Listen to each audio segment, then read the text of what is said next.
अजय देवगन की भूज मूवी की shooting cancel हो गई है। क्या? तुझे कैसे पता है? हेलो ऐप से देख, ये है हेलो ऐप। जैसे ही आप हेलो ऐप डाउनलोड करते हो, उस पर सर्च बार में हेलो ट्रेंड्स मिलेगा, जिसमें सभी ट्रेंडिंग न्यूज, वीडियोस, आर्टिकल्स मिलेंगे। उससे आप डे टू डे इन्फॉर्मेशन से अपडेट रह सकते हो। ये तो बहुत अच्छा ऐप है। मैं अभी डाउनलोड करके खुद को अपडेट करती हूँ।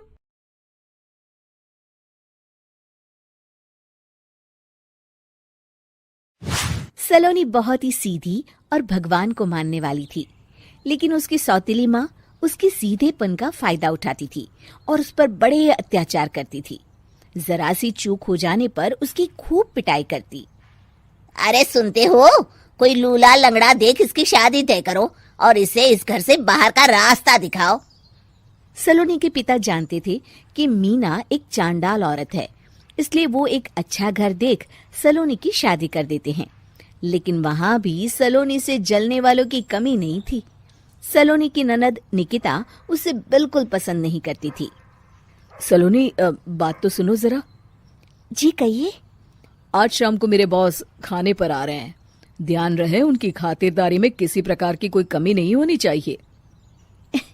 जी आपने कह दिया, बिल्कुल वैसा ही होगा। शाम को सलोनी जैसे ही गैस पर खाना चढ़ाकर वहां से जाती है,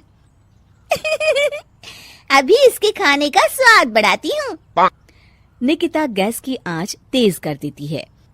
थोड़ी देर में देखते ही देखते सारा खाना जल जाता है और पूरे रसोई घर में चारों तरफ धुआं फैल जाता है। अब आएगा मजा। माँ जल्दी आओ, यहाँ देखो सलोनी ने किचन में आग लगा दी। अरे तेरा सत्यानाश हो, कल मुही तूने ये क्या कर दिया? सलोनी की सास उसे बहुत डांट फटकार लगाती है। तभी मोहन अपने बॉस के साथ घर में प्रवेश करता है। अरे भाई मोहन, ये क्या तुम्हारे घर का क्या हाल हो रखा है? लगता है खाना जल गया है। चलो खाने का प्रोग्राम कैंसिल करो, मैं अपने घर जाके खा लूंगा। सर, दरअसल सर मुझे माफ कर दीजिए। अरे कोई बात नहीं, घरों में ये छोटी मोटी बातें होती रहती है।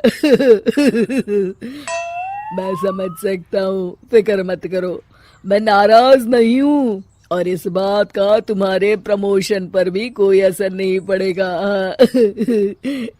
चलो अब चलता हूँ मैं। बॉस के जाते ही मोहन सलोनी पर भड़क उठता है और उसे खूब खरी खोटी सुनाता है। भगवान, मेरी माँ तो कहती थी कि अच्छे लोगों के साथ हमेशा अच्छा होता है, फिर मेरे साथ ही बुरा क्यों होता है? आखिर मेरी गलती क्या है?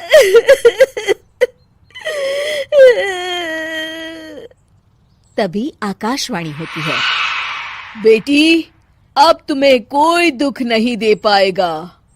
तुम्हारा बुरा सोचने वाले के मन की सारी बातें तुम पहले ही जान जाओगी। अगले दिन सलोनी निकिता को चाय देने उसके कमरे में जाती है। तब निकिता के मन में कुछ बातें चल रही थी। कल तो मैंने सिर्फ खाना जलाया था, अब तू देखती जा सलोनी, तेरा इस घर में जीना हराम कर दूंगी। अच्छा, तो ये बात है, अब इसे सबक सिखाना ही पड़ेगा। कुछ दिनों के बाद, सलोनी, मेरे कपड़े जल्दी से प्रेस कर दो, ऑफिस के लिए देर हो रही है। सलोनी मोहन के कपड़ों के पास प्रेस गर्म होने के लिए रख देती है और अपने कमरे में चली जाती है। तभी हॉल में निकिता आती है। सलोनी चुपके से उसे देख रही होती है।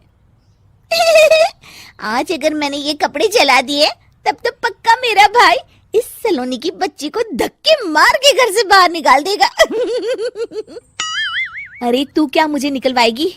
महादेव है मेरे साथ। ठहर जा निकिता, आज तो तेरी खैर नहीं। सलोनी अपने पति मोहन को बुला लाती है और निकिता की सारी करतूत दिखाने लगती है। निकिता गर्म प्रेस मोहन के कपड़ों पर रखकर अपने कमरे में चली जाती है। मेरी बहन इतनी बड़ी चालबाज निकलेगी, मैंने तो सोचा ही नहीं था। मुझे माफ कर दो सलोनी, मैं तुम्हें गलत समझ रहा था। मोहन निकिता को बुलाकर उसे खूब डांट फटकार लगाता है। उस दिन के बाद से सलोनी की जिंदगी पूरी तरह बदल जाती है। सलोनी हर किसी के मन की बात सुन लेती थी। दूसरी तरफ निकिता का कोई भी दांव सलोनी पर नहीं चलता था और आखिरकार वो भी सलोनी के आगे घुटने टेक देती है। फिर एक दिन सलोनी की सास की सहेली ममता अपनी बहू कविता के साथ वहां आती है। कविता मन ही मन कहती है, अरे ये बुढ़िया पागल है जो मुझे यहाँ लेके आ गई। कहाँ मैं अपनी किटी पार्टी छोड़ के इसके साथ यहाँ मरने आ गई। पता नहीं कब तक इसे झेलना पड़ेगा। अरे ये जल्दी मरे और इसकी सारी जायदाद मेरे नाम हो जाए। सलोनी कविता की सारी बातें सुन लेती है। अरे कविता, तुम अपनी सास की जायदाद के लिए उन्हें झेल रही हो और उनके मरने का इंतजार कर रही हो। ये तो गलत बात है। सलोनी की बात सुनकर कविता बिना देर किए कहती है, अरे ये तुमने कैसे सुन लिया? ये सारी बातें तो मैं अपने मन से बोल रही थी। तुमने कैसे सुन लिया? बस फिर क्या था, ये सुनते ही कविता के बगल में बैठी उसकी सास उसकी चोटी पकड़ लेती है। क्यों रे कलमुही, तू मेरे बारे में ये सब सोचती है? मम्मी जी मुझे माफ कर दीजिए। बड़ी आई मेरी जायदाद लेने वाली। मैं आज ही अपने वकील को बुलाकर सब कुछ छोटी बहू के नाम कर देती हूँ। चल घर चल, आज तेरी अच्छी खबर लेते हूँ। इस तरह सलोनी लोगों के मन की बातें सुन लेती थी, लेकिन धीरे धीरे सलोनी को एहसास होता है कि उसके आसपास के सारे लोग एक दिखावे की जिंदगी जीते हैं और सब एक दूसरे के बारे में बुरा ही सोचते हैं। हे भगवान, दुनिया में कैसे लोग हैं? सबके मन छल कपट से भरे हैं। मैं तो लोगों के मन की बातें सुन सुनकर तंग आ चुकी हूँ।